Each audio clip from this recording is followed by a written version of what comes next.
Dune Part 2 is finally in theaters, which means that I can bring you my spoiler review, so get your popcorn ready. I actually have some popcorn ready right here. Okay. Just reach in there. Oh God. Oh, why?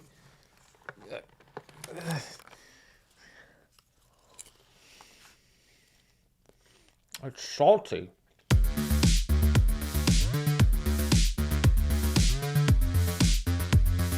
Hello everybody, I'm Dan Murrell, and this is my spoiler review for Dune Part 2, pornographic popcorn buckets or no. Now, I've already done my non-spoiler review for Dune Part 2. If you want to see that, which has my general impressions and my thoughts on the film, you can check the channel or click on the little thing up in the corner. So this is all spoiler stuff. I'm going to go into my thoughts on the look of the movie, some sequences that I liked, the performances, my thoughts on the themes and other stuff. So if you don't want to be spoiled for what happens in Dune Part 2, go watch that other review, go watch Dune Part 2, then come back and watch this one, and you've got a pretty full day ahead of you. So first of all, I just want to talk about how amazing this film looks, just from a visual standpoint. Greg Fraser, the cinematographer, has a lot to be thankful for, as do the people who don't have to compete with him at the Academy Awards this year. And right from the very beginning, that escape sequence from the Harkonnen soldiers, that visual of the Harkonnens floating up to the cliff, and then them falling off of the cliff, which strangely reminded me of The Happening, but not like in a bad way. It just was kind of a similar visual. From the beginning, this movie was just absolutely beautiful. There are frames that I would print out and hang on the wall. I mean, it is absolute art. It is an art form. That's what cinema is. It is an art form, even though not every movie rises to that level. And there are some moments in the film that are just a marriage of everything that makes movies great. The music, the visuals, that scene where Chani and Paul, and it's weird for me because I'm listening to some of the Dune books and they say Chaney, but in the movie they say Chani, so I'm going to try to say Chani. Chani and Paul are sitting on the dune and they kind of express their love for each other and they kiss, and the camera goes out and it zooms to them sitting on the dune, and that great Hans Zimmer score kicks in. That's what I call a goosebump moment for me in a movie. I've seen it twice now. Both times I've seen it, the hair on my arms just stands up, because that to me is just an example of the full potential of what movies are as an art form. This transportational, out-of-body kind of moment where you're so wrapped up in the story and everything else.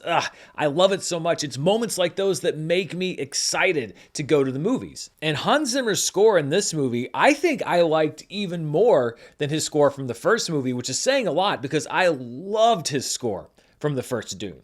Also, can we take a moment in that opening sequence to talk about how cold-blooded it is that the Fremen would just extract the water from all of those soldiers, whether they were dead or not, or whether they were unconscious or not? Like, that is survival at its finest. Bear Grylls would have his water returned to the well in about 5 minutes if he tried to make it on Arrakis. These people know how to survive. And outside of that opening, there were several other sequences that I thought were fantastic. The attack on the spice harvester with the moving legs that Paul and Chani used for cover was really well designed and executed. And Paul riding the sandworm was one of those cinematic moments where it seemed like Denis Villeneuve reached into my imagination and filmed something exactly as I pictured it when I was reading the book. Denis has said that he has been storyboarding this movie pretty much since he was a teenager, and I suspect that maybe that sequence was one of the ones that he had always been planning, because that was just beautifully realized. And again, everything, the cinematography, the visual effects, the acting, the music, it all worked together to create this great movie moment. When the first couple trailers came out, I was confused by the black and white sequences that were shown, but I love that the explanation for that is that the Harkonnen homeworld is under a black sun, and so everything appears monochrome. It both explains why the Harkonnens look the way that they do with their skin and their pallor and everything else, and it gives the movie a chance to change things up in the way that it looks and to take you onto this alien world that actually lets you feel like you're on an alien world. And the adjustments in light when you'd be in a dark room and in the back of the room where the natural light wasn't coming in, you would get the sort of flesh color, but when you got closer, it would all wash out. I'm sure some of that was done practically and some of it was done with computers and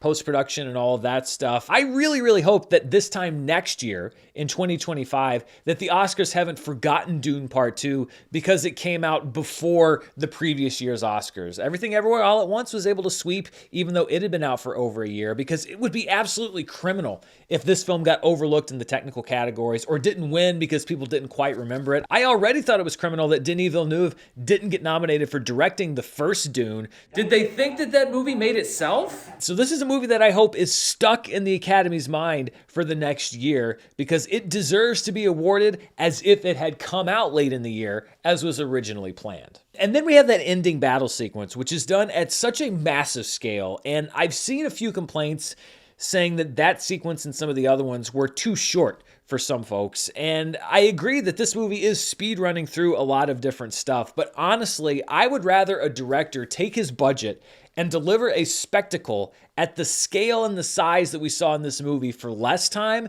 than to have to cheap out because you have more effect shots to do and give us the same kind of battle that we've seen over and over and kind of beat us over the head with it. I've seen lots of battle scenes in movies, but I've never seen anything like an atomic explosion wiping out a mountain range followed by massive sandworms emerging from a dust cloud bearing thousands of soldiers on its back.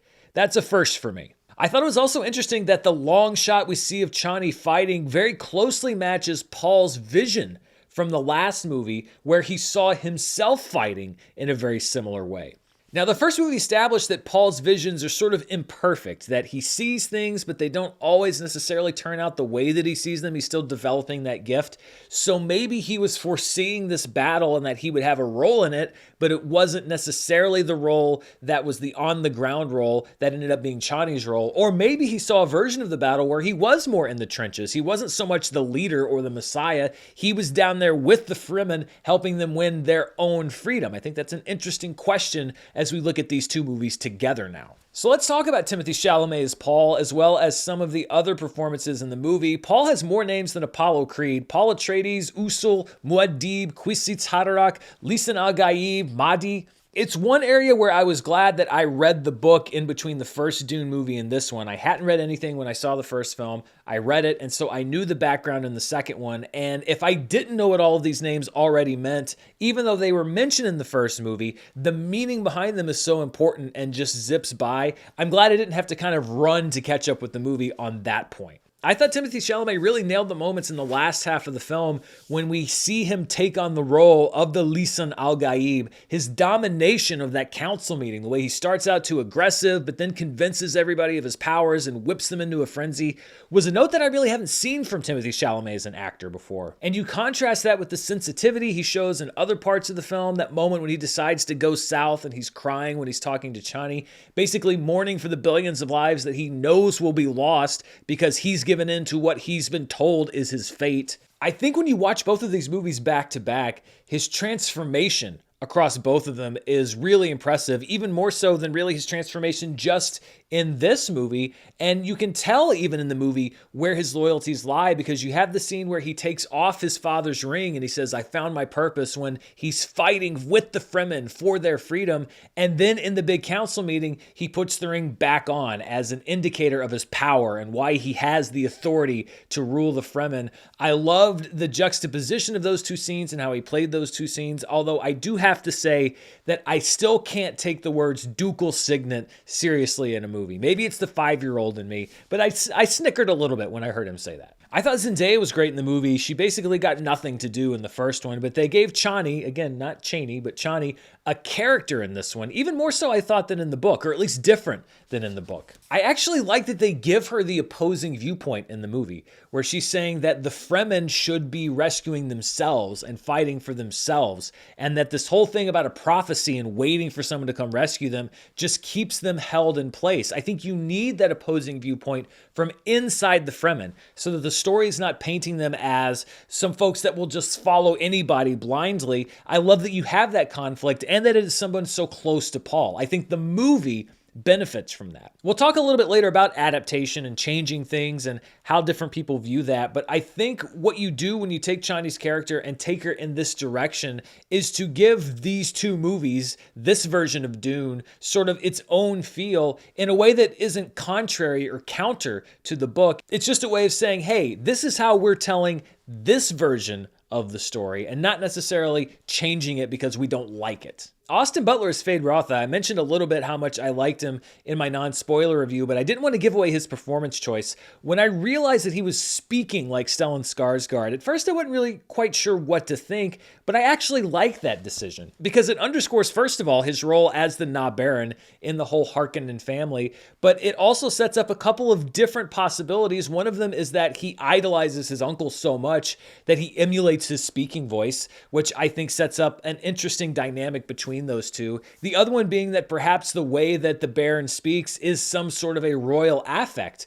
which is a little piece of family mythology that's thrown into the movie. I don't know whose decision that was, if that was his decision or Denis Villeneuve's, but I liked that choice. And Feyd-Rautha is just an absolute psychopath. I mean, you add in that animal intensity, the way that he's roaring and growling in that arena fight against what they think is the last of the Atreides clan.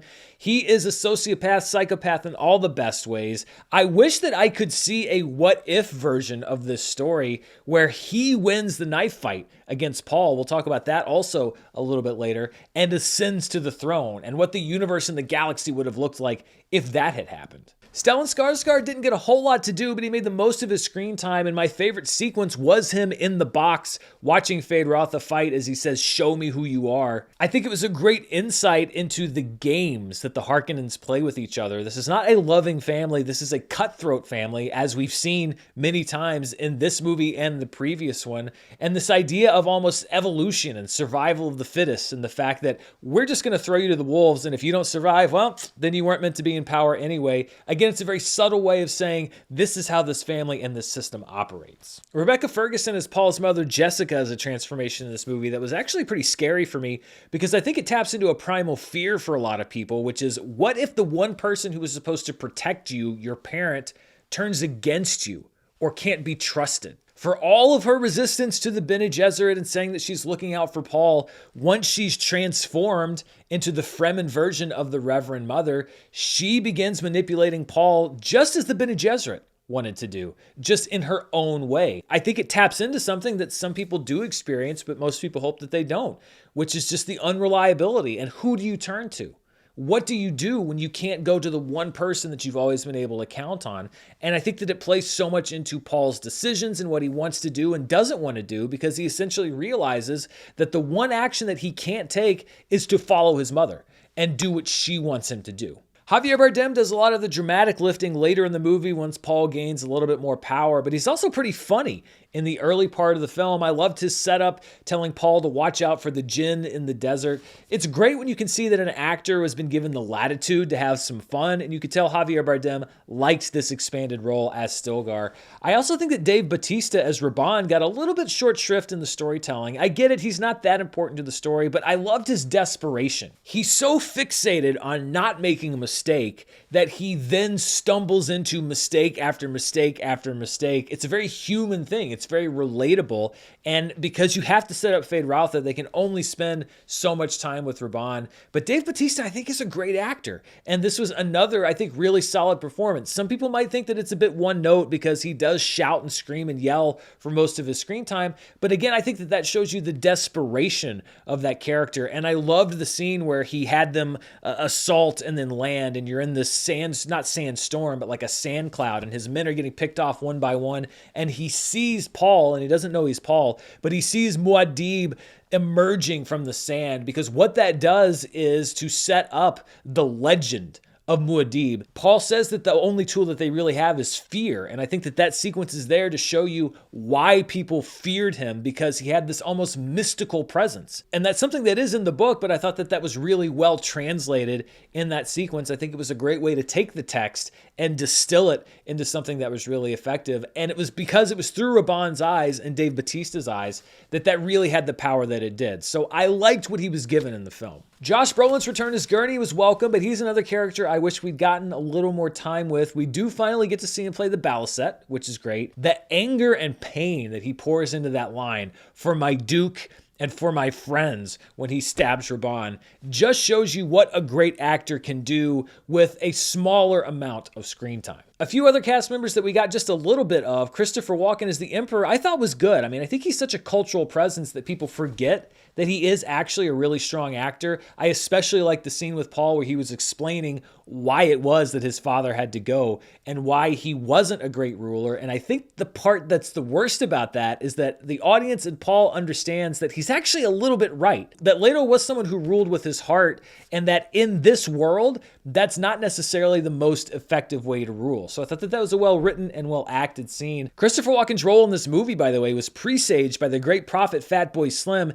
in the late 1990s, because there was a music video for a song called Weapon of Choice that starred Christopher Walken as a guy who was dancing around in a hotel lobby. And one of the repeated lyrics in that song was, "You walk without rhythm and you won't attract the worm," which of course is a reference to Dune, which Christopher Walken would star in about 25 years later. Florence Pugh as Princess Irulan was good because she's a great actress, but I feel like she was mainly there to set up the next movie. I liked her scenes with Walken especially, but I feel like we're really going to get to see what she does in the next film if they make it. And then Anya Taylor-Joy as Paul's sister Aaliyah is obviously there to lead into the third film. And I understand that people are upset that Aaliyah was cut from the film and that Leto II was cut from the film, but Denis Villeneuve has been very upfront about the fact that he doesn't necessarily like plotty movies. He likes visuals, and cutting those characters allows him to sort of streamline that story. You can agree with that or disagree with that, but again, he's not necessarily, I don't think, disrespecting the spirit of Dune. He's just saying, this is how I interpret it. This is my version of Dune. And obviously this is a book that was heavily adapted, more so even in the second movie than in the first movie, and there are going to be some people that compare it to the original and aren't happy with the end result.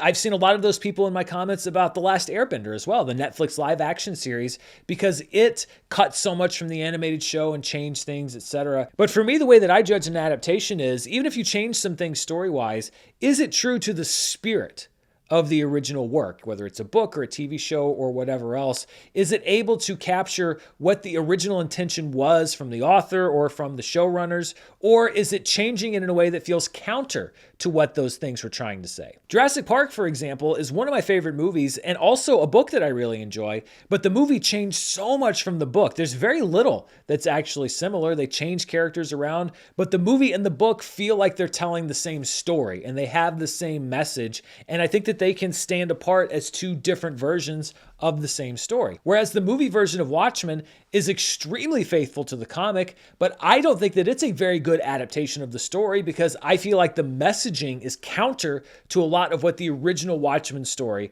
was trying to say. There are lots of different ways to judge adaptations, but for my money, I would rather somebody take Dune or whatever else and put it through their filter, remain true to what the story was trying to say, but have a really creative way to say it, than to have somebody slavishly recreate what the original work was, but miss the entire point of what it was trying to say. I will make a couple notes on the adaptation, however. One thing I think they could have developed a bit more was Paul drinking the water of life and what it did to him. They address it with some dialogue, but if I was going to beef up one part of the narrative, that would be it. They say it, but I think you needed to see a little bit more that this was his point of no return. That after that happened, he was a different person. He was a changed person. The Paul that we knew was gone, and he became the Lisan al-Gaib. He became this Messiah that he was prophesied to be. And I think it's important to note that, because it's not like a coronation. Him getting those powers of foresight, etc., it shouldn't have been treated, and it wasn't treated, like it was some moment of triumph where he is attaining the ultimate power and now he's the hero that he was born to be, because that's not the story that Dune's telling, and Denis Villeneuve gets that. I think it's very dubious that him becoming the Lisan al-Gaib is in anyone's best interest, most of all his, but I feel like they rushed through this part of the story and Chani's part in it a little bit too quickly, as well as the reveal of the Harkonnen ancestry inside the Atreides line. Denis Villeneuve has said he likes visuals and also said that sometimes he may cut too much out of a movie, and this is one case where, not necessarily from an adaptation standpoint, but for the plot of this movie, I think he could have put in a little bit more detail on exactly what was happening and the consequences of that. There is something I want to talk about, though, on a broader level,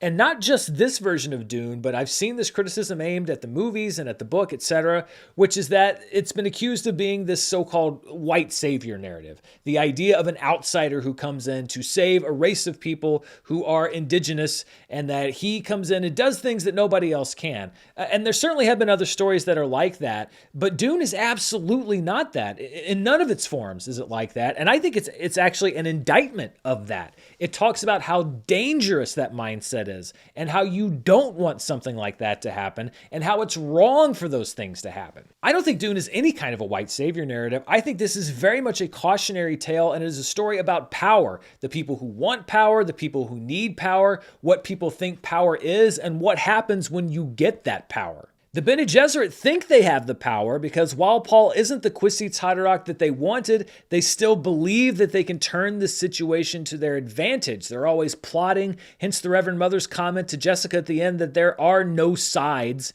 in this conflict. But in their arrogance, they lose control of the situation and find an abomination on the throne. And this is the same power and the same throne that the Bene Gesserit have been trying to achieve by breeding throughout generations. That's something else that the books go into a little bit more than the movies. The idea that this whole thing with the Kwisatz Haderach was supposed to happen, but not with Paul. It was supposed to be somebody else who they could control, the way that they try to control Feyd-Rautha in the movie as well. The Harkonnens think that they have ultimate power because of their leverage over the Emperor and the great houses, but that power is of no use really, and the Harkonnens are soundly defeated. The Emperor, of course, believes that he has the power because of his station and the assumed loyalty of his subjects, but his position is ultimately weak, and he finds himself out of power. Even Paul, for all of his stated intentions about wanting to help the Fremen win their freedom, really wanted to use them to get revenge on the Harkonnens. So even though Paul rejected the idea that he was a Messiah, he still wanted to use that concept or that fear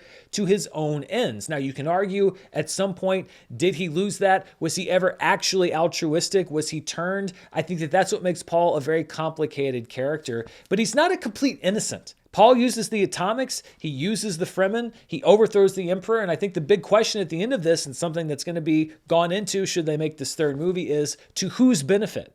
What happens when you get that power, and what do you do next? Of course, the only people with any real lasting power in Dune are the Fremen, the desert power that Paul's father spoke about. And while Leto respected that desert power, even he was looking to exploit it for his own gain. The Atreides didn't come to Arrakis to save the Fremen. They didn't come on a mission of peace. They came on a mission of profit, maybe one they didn't ask for, but one that they were certainly determined to succeed at doing. This is not a story to me about a man who saves a race of people. This is a story about a race of people who are subjugated many times over for other people's purposes. And ultimately, they go to war for a Messiah that is not even of their own making. I think it's a tragedy, not an adventure story. And I think that the character of Stilgar is a really important part of the puzzle when we talk about the effects that this has on the Fremen. Because it's established in the first movie that he is not a dumb person. He's very smart, he's respected, and yet he, more than anybody, believes in the legend of Paul and that he is going to be this Messiah. As loud a voice as Chani is on one side of the argument,